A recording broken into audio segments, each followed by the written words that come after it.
മെലഡിക്ക നേരത്തെ ഞാൻ പറഞ്ഞിട്ടുണ്ട്. അപ്പോൾ വളരെ ഹാൻഡി ആയിട്ടുള്ളതാണ്, എവിടെ വേണമെങ്കിലും കൊണ്ടുപോകാം. ഇത് വളരെ ചെറിയൊരു പാക്കിങ്, ഒരു കേസുണ്ട്. ഈ കേസിനകത്താണ് ഇത് വരുന്നതല്ല, ഹാർഡ് കേസാണ്, കൊണ്ടു നടക്കാൻ എളുപ്പമാണ്. അത് കൊണ്ടുനടക്കാൻ പറ്റുന്നില്ല. ഗിറ്റാർ കുറച്ച് ഇതാണ്, ബുദ്ധിമുട്ടാണ് കൊണ്ടു നടക്കാൻ. പിന്നെ കീബോർഡ്,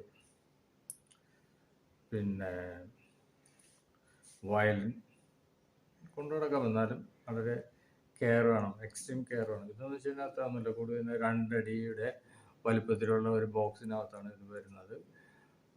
വില നോക്കുകയാണെങ്കിൽ മറ്റുള്ള എല്ലാ ഇൻസ്ട്രുമെൻറ്റിൽ നിന്നും വളരെ കുറവാണ്. പിന്നെ ഈ ഇൻസ്ട്രുമെൻ്റ് ഇത് സൊപ്രാനോ ആണ്. സൊപ്രാനോ എന്ന് വെച്ച് കഴിഞ്ഞാൽ ഓരോ റേഞ്ച് ഉണ്ട് നമ്മുടെ വോയിസിന്. അപ്പോൾ ഇതാ ഇവിടെ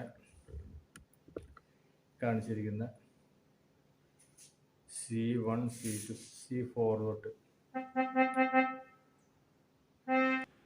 അപ്പോൾ C4 എന്ന് പറയുമ്പോൾ ഇവിടെ വരും. സൊപ്രാനോ ആണ് ഇതിൻ്റെ റേഞ്ച് വരുന്നത്. അപ്പോൾ ഇതിൻ്റെ നൊട്ടേഷൻസിലും ഈ കാണുന്ന C എപ്പോഴും 4th C ആയിരിക്കും, 3rd C അല്ല, 4th C ആയിരിക്കും. അപ്പോൾ ഇതിൻ്റെ പ്രത്യേകത എന്താണെന്ന് വെച്ച് കഴിഞ്ഞാൽ ഈ ഇൻസ്ട്രുമെൻ്റ് എവിടെ വേണമെങ്കിലും കൊണ്ടുപോകുന്നത് ഞാൻ പറഞ്ഞു. ഇത് ഒരു അൺപ്ലഗ്ഡ് ഇൻസ്ട്രുമെൻ്റ് ആണ്. അൺപ്ലഗ്ഡ് മീൻസ് ഇത് ഒരു അക്വസ്റ്റിക് ഇൻസ്ട്രുമെൻ്റ് ആണ്. ഇത് അക്വസ്റ്റിക് ആണ്, പക്ഷേ കീബോർഡ് അക്വസ്റ്റിക് അല്ല, ഇത് പ്ലഗ്ഡ് ഇൻസ്ട്രുമെൻ്റ് ആണ്. അത് വർക്ക് ചെയ്യണമെങ്കിൽ അതിന് പവർ കൊടുക്കണം. ഇതിന് പവർ വേണ്ട. ഇതിന് നമ്മൾ ബാറ്ററിയോ മറ്റുള്ള എന്തെങ്കിലും അഡാപ്റ്ററോ ഒന്നും കുത്തുന്നില്ല. ഇത് ഡയറക്റ്റ് വിൻഡ് ഇൻസ്ട്രുമെൻ്റ് ആണ്. അപ്പോൾ ഊതുമ്പോൾ അനുസരിച്ചിട്ട് വിൻഡ് വന്ന് ഇതായിരിക്കും. അപ്പോൾ ഇത് ഡയറക്റ്റാണ് ഇവിടുന്ന് വിൻഡ് വരുന്നത്. പക്ഷെ പൈപ്പുണ്ട്, വിൻഡ് പൈപ്പായിട്ട് വരുന്നുണ്ട്. അതിനാകുമ്പോൾ കുറച്ചുകൂടി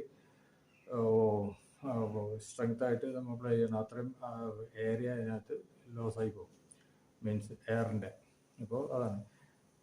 അപ്പോൾ അൺപ്ലഗ്ഡ് ഇൻസ്ട്രുമെൻ്റ് ആണിത്. ഹാർമോണിയം ഒരു അൺപ്ലഗ്ഡ് ഇൻസ്ട്രുമെൻ്റ് ആണ്.